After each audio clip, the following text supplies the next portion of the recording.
Wahai ketahuilah, sesungguhnya Muslim bersaudara. Wahai berpeganglah pada tali Allah Ta'ala.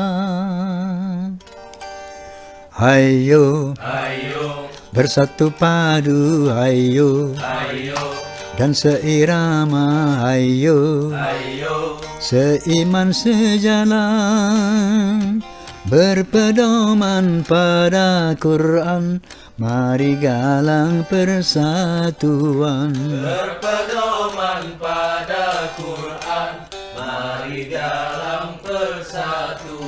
Amin, Allahumma amin. Saya khususnya dan umat Islam pada umumnya tentu sangat prihatin mendengar, melihat ada peristiwa yang terjadi di mana kemarin? Pemalang. Di Pemalang, juga ada di Sragen. Ya.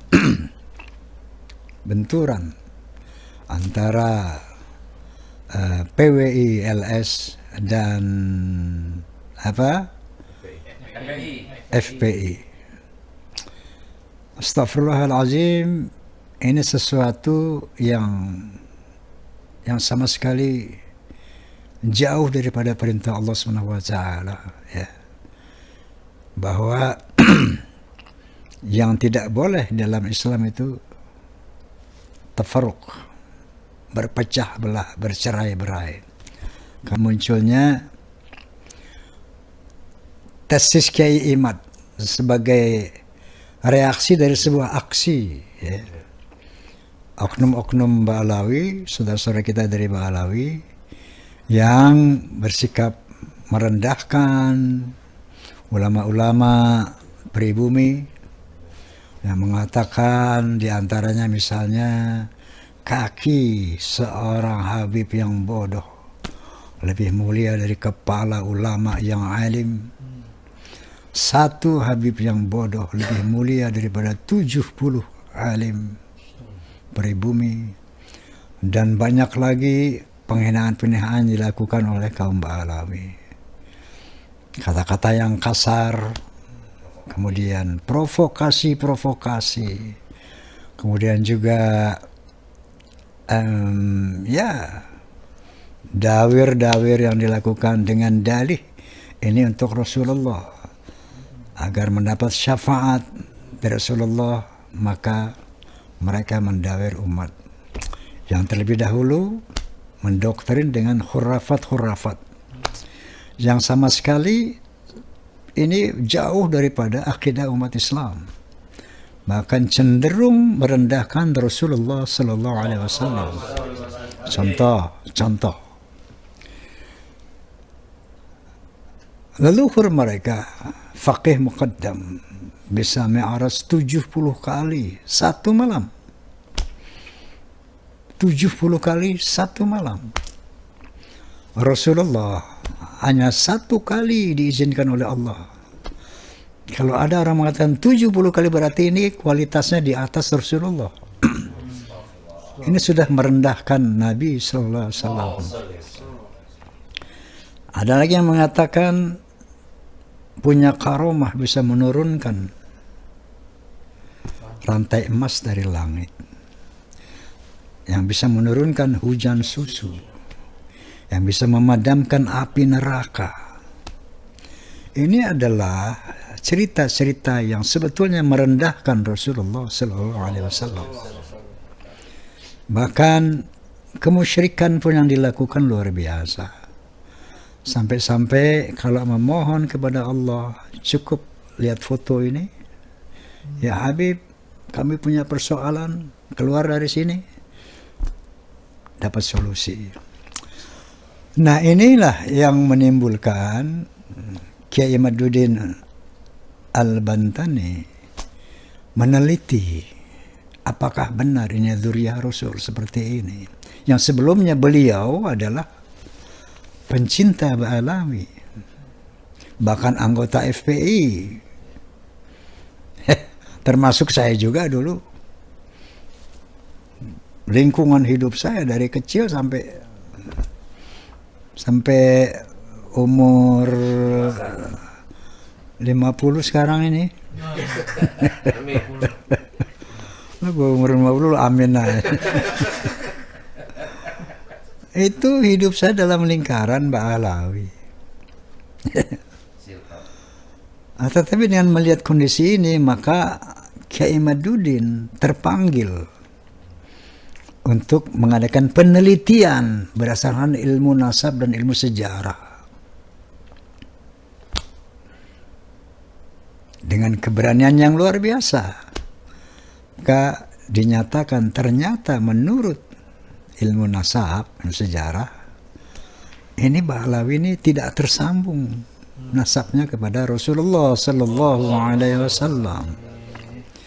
Kemudian Dr. Sugeng Sugiharto dari BRIN, Badan Riset Inovasi Nasional, Dr. Sugeng Sugiharto juga terpanggil untuk meneliti, karena dari kelakuan-kelakuan tadi,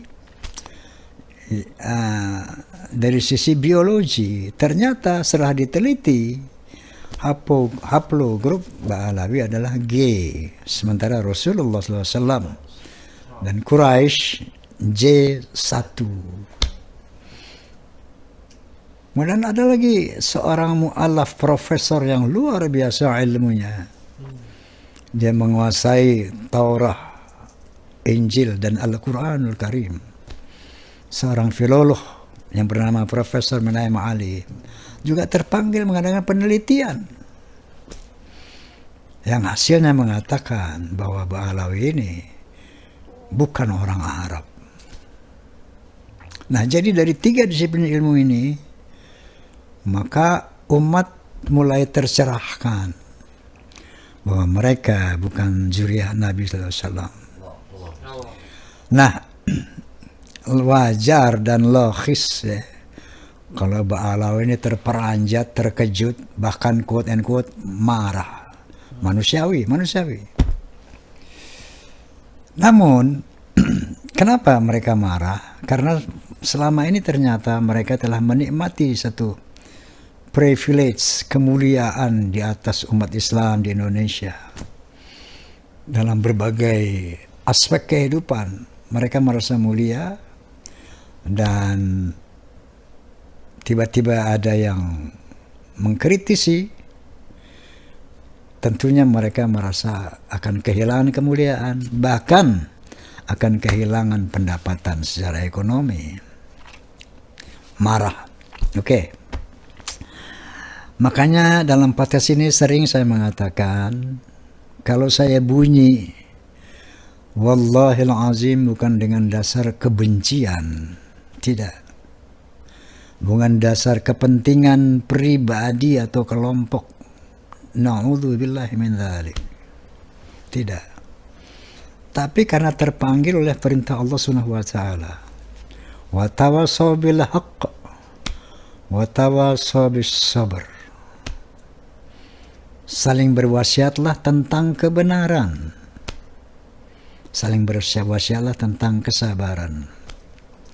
Wa qala Rasulullah sallallahu alaihi wasallam, qulil haqqa walau kana murra. Katakan yang benar walaupun itu pahit. Nah, jadi Kiai Imaduddin, Kiai Nur Ihya, kemudian Profesor Menaim Ali, kemudian Dr. Sugeng Sugiharto, dan banyak lagi ulama-ulama seperti misalnya Kiai Marzuki di Jawa Timur. Beliau selalu menekankan ketika nasab ini berkaitan dengan orang paling suci dan paling mulia di dunia dan akhirat, maka wajar kalau ada orang yang mengaku dzurriyyahnya, kita teliti. Ini sesuatu yang wajar. Nah, tentunya dalam hal ini saudara-saudara kita dari Ba'alawi kalau mereka berpegang kepada firman Allah Subhanahu wa taala, wa ma khalaqtul jinna wal insa illa liya'budun. Tidak aku ciptakan jin dan manusia kecuali untuk berbakti kepada aku. Seandainya teman-teman kita dari Ba'alawi ini berorientasi berbakti kepada Allah Subhanahu wa taala, bukan punya tendensi lain di dalam beragama, pasti marah mereka itu akan teredam. Jangan-jangan nih saudara kita Ki Haji Imaduddin benar. Jangan-jangan Dr. Sugeng Sugiharto benar. Jangan-jangan benar filologi. Yuk kita koreksi. Kenapa?